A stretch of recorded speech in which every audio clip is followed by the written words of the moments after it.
Hello weaving friends, I am here with a super quick tip for you today, but it makes all the difference, trust me. Now this is all about getting a professional look to your fringes. You can see here that I've twisted this fringe. If you don't know anything about twisting fringes or you want to find out more, I have resources for that and I'll link them down below.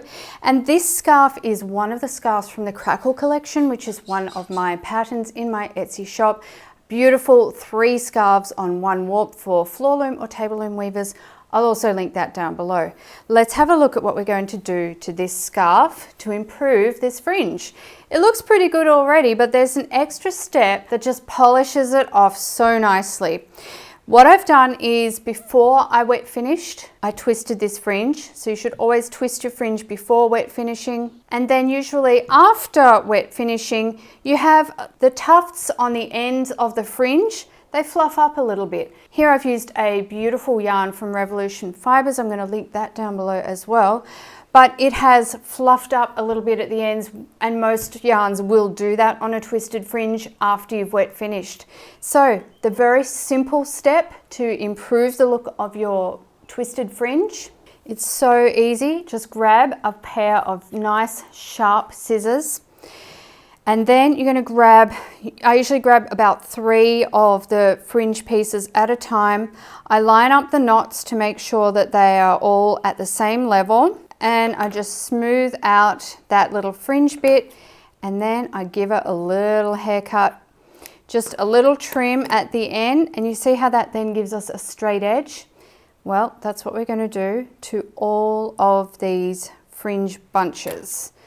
And you want to cut off about the same amount each time so that they're going to be fairly level. I can see that one's got a little bit more, so I'll go in again. And it's really just going back and forth like this, lining them up and cutting the ends so you get a nice straight edge. So simple, but it takes care of all those little fluffy bits at the end, which can make the fringe look a little bit shabby. Now, if you don't cut them too short, because that's not really the aim here is to cut them short, but just to tidy them up. So if you have a little bit of length left, you can come back over time with repeat washings of the piece, repeat use. The fringes might get a little bit shaggy again. You can come back and do this all over again. I have done this very successfully. And it can make an item look new again, almost. Just because a shaggy fringe is not so attractive.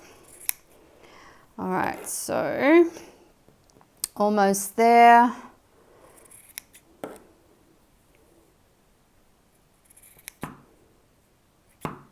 Simple, easy. And then you have these lovely straight lines on your fringe. Don't forget to do the exact same thing to the other end, and then you are good to go. I hope this was helpful. Until next time, happy weaving.